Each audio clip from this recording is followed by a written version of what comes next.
This is Agatha Trunchbull, and somehow we're going to end up talking about food.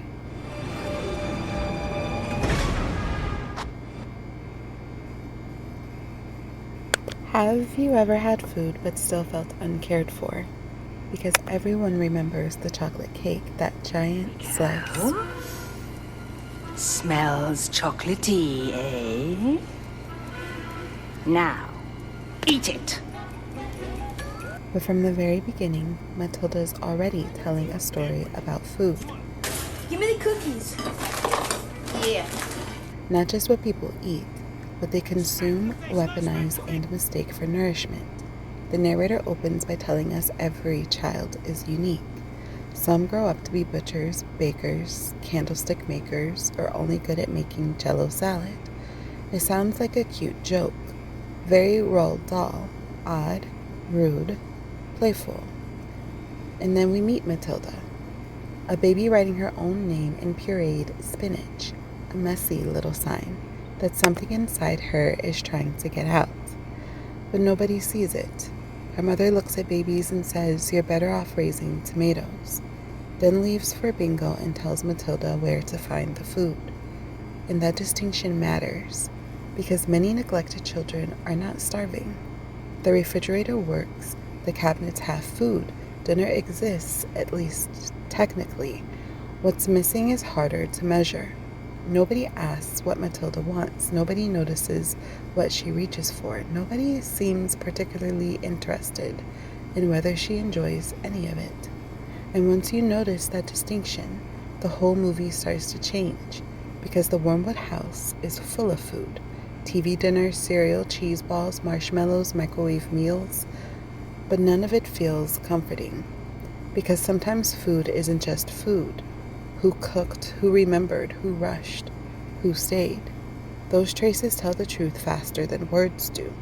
The movie never even says TV dinners are bad. It doesn't have to. It just quietly fills the Wormwood house with food that asks almost nothing of the people eating it. Open heat, consume.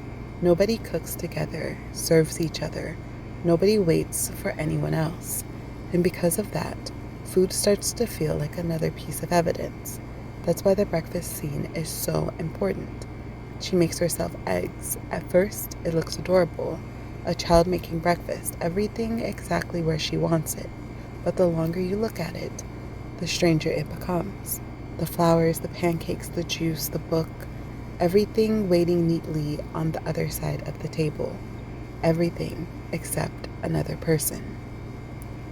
This isn't a child pretending to be an adult.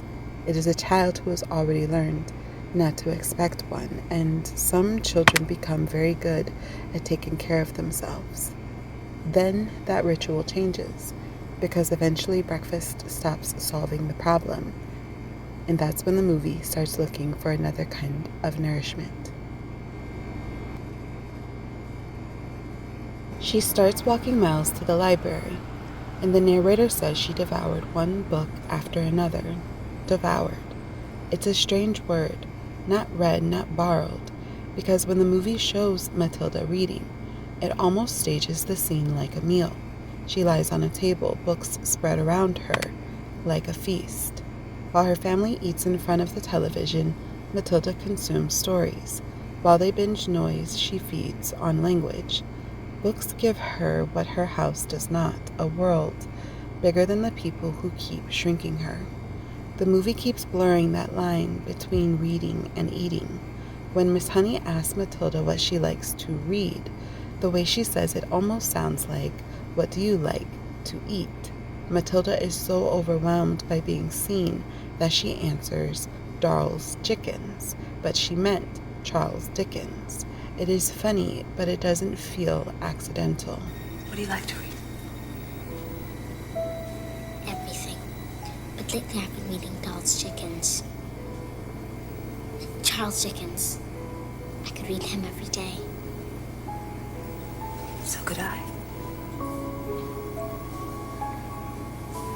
All right, everyone. Which changes the scene where Harry rips up her library book.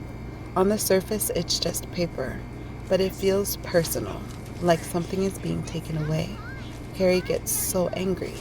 Not because she's refusing dinner, she's refusing what the family feeds on. Harry wants Matilda to consume what the family consumes, not just the TV dinner, the television, the scams, the desires, the whole ugly rhythm of the house. He says, dinner time is family time. But in the Wormwood house, family time means obedience. So when Matilda chooses a book instead of the TV, it becomes rebellion. And it was. A child quietly choosing nourishment over consumption, and the Wormwoods cannot understand that. Because they are always consuming. Harry consumes money. Zinnia consumes escape. Some people like to go away on the weekends. Some people have fun. You don't let me talk to people! I am in a cage, Harry! Michael consumes whatever is in front of him. Even the way food is distributed in that house says everything. Zinnia greets Harry with a kiss and something to eat. She gives the FBI agents drinks and snack bowls. She has hospitality for strangers. But the children are told where the food is. Soup's on the stove. Fish fingers in the microwave. Get your own TV dinner. That is not nurture. That's inventory. Every family teaches you what love looks like. Not intentionally, through repetition. Dinner, television, rules, conversation, the things people make time for. When you're little, you assume every family works the same way until one day something doesn't match. A friend's house, a teacher, a neighbor, another dinner table, and suddenly something feels different. And maybe that's why Matilda never felt like fantasy to me, because I knew what it felt like for food to be present and care to be missing. So watching Matilda build a private world out of books didn't feel magical at first. It felt familiar. And once a child realizes another version of family exists, it's very difficult to stop looking for it. Then she gets to school and somehow food gets even darker. Crunchem Hall. Even the name sounds violent. Crunch. Like something being crushed between teeth. Like something hard breaking. Like childhood entering a place where softness does not survive. Then there's the choky. Not just a punishment closet. A word that sounds like choking. Like a body being forced into panic. The language of the school and its principal is physical. Mouths, stomach, teeth, rot, chopping, choking, crushing. Then comes Miss Trunchbull herself. Even her name feels heavy. Bull, a charging animal, a creature that sees red, a hunt beginning, because Trunchbull does not just dislike children. She stalks, she sniffs, she charges, she hunts. She calls children fresh meat. The movie keeps framing her less like a principal and more like a predator. She sees Amanda Thripp's pigtails and hears pig. She tells her to chop them off. She tells children to suck their stomachs in. She calls them disgusting, rotten, vomit. Around Trunchbull, food language and animal language start to blur. Even the classroom knows how to manage her like a dangerous creature. Miss Honey specifies cold water before Trunchbull visits. It feels less like hospitality and more like survival. Like everyone knows what the animal needs to keep from attacking. That is what makes her so disturbing. Trunchbull is consumption without tenderness, appetite without humanity. She wants control over their bodies, their choices, their joy, their shame. And the movie keeps showing food as a weapon long before we ever fully sit with the cake. Food keeps changing shape. A marshmallow becomes teasing, a carrot becomes bullying, and later the whole school turns lunch into ammunition. All the ordinary things children were supposed to eat become the tools they use to fight back. Even the erasers feel strange in that context. When Trunchbull is pelted with them, it almost looks like she's being battered, dusted, tenderized. Like the children have turned the school itself into a kitchen, and for once, she is the one being prepared. The problem is, the movie isn't finished with food yet. Before that reversal, the movie gives us the scene everyone remembers, the chocolate cake. And by the time it arrives, it's not random. It is the moment the whole food language of the movie becomes impossible to ignore. Bruce is accused of taking sweetness privately, secretly. There is shame built into the act before Trunchbull ever humiliates him. And Trunchbull's punishment is to make the private appetite public. She drags the shame into the open. She turns the entire school into an audience. At first, Bruce refuses the cake. Then once he tastes it, he starts to enjoy it. And the comfort becomes a trap. No fork, no dignity, no choice. Just a child eating with his hands in front of everyone, while an adult turns fullness into domination. And that is what makes the scene so uncomfortable. It's not just that the cake is huge, it's that pleasure gets weaponized. The thing that should comfort him becomes the thing used to control him. The other children understand that too. They start cheering before the cake is even gone. For 1 second, food becomes victory. Then Trunchbull sends him to the chokey anyway. And this is very Roald Dahl. Dahl returned to chocolate again and again because chocolate is childhood desire in its purest form, small enough to hide, sweet enough to dream about, and powerful enough to reveal who an adult really is. In Matilda, chocolate cake becomes humiliation, victory, rebellion, and shame, all at once. The quieter version is what she does to Miss Honey. Trunchbull hoards sweetness. She notices when the lid moves. She eats cake alone. She eats chocolate with the wrapper still on. No joy, no sharing, just possession. Miss Honey is different not because she has more, but because she remembers. When she talks about her father, she does not remember abundance. She does not remember a feast. She remembers a chocolate, one chocolate, cut in half, and every time he gave her the bigger piece, just because he wanted her to have it. The bigger piece was evidence. He saw her. He thought about her. In Miss Honey's world, nourishment is not abundance. It is attention. Then Trunchbull takes even that. The house, the doll, the chocolates, all the little rituals that taught Miss Honey what love looked like. She eats chocolate in front of her and says, "It's much too good for children," then counts the pieces so she cannot even sneak one. Sneak. Bruce sneaks cake. Miss Honey wants to sneak chocolate. Matilda sneaks into Trunchbull's house. Everyone in this story is quietly trying to reclaim something sweet that should have been given freely.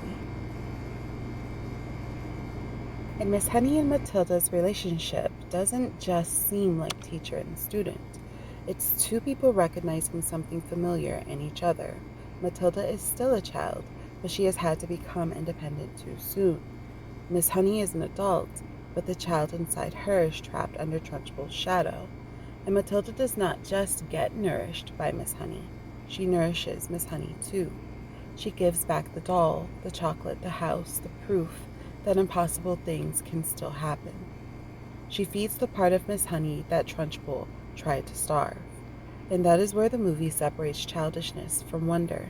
The adults in Matilda are childish in all the wrong ways. Harry throws tantrums. Zinnia chases games and glamour. Michael throws food like a bully. Trunchbull hoards sweets like a cruel child with adult power. And Matilda and Miss Honey carry the kind of childhood the movie actually protects. Curiosity, tenderness, imagination, and the belief that people can still care for each other. That's also why the FBI orphanage line lands so strangely. When the agents tell Matilda her father is going to prison, they say if she is good, she'll be sent to a nice federal orphanage, one with food. It's played like a joke, but in this movie, that line is not random, because food has already become the lowest possible promise. Not love, safety, or family, just food, as if the bare minimum should comfort a child who has spent the whole movie feeding herself. By that point, she's already learned that being fed is not the same as being loved, and the food scenes get softer. Now there's tea, chocolate, a shared table, a home where Matilda is not tolerated, she's wanted. Even the ending with Zinnia says so much. She comes to take Matilda to Guam. She pours the cookies into her purse. It's funny, but it's also perfect. Zinnia still consumes, still takes, still gathers what is useful to her. Harry still cannot get Matilda's name right, and Michael is still eating in the back seat and celebrating being an only child again. They are leaving with food, snacks, and each other, but they are still empty. Matilda stays with Miss Honey, not because Miss Honey has more, but because Miss Honey knows how to give. And that's the whole movie. The Wormwoods are consumption without connection.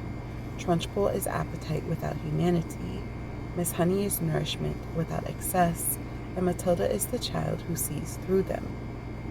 Because Matilda is not just about a neglected magical child.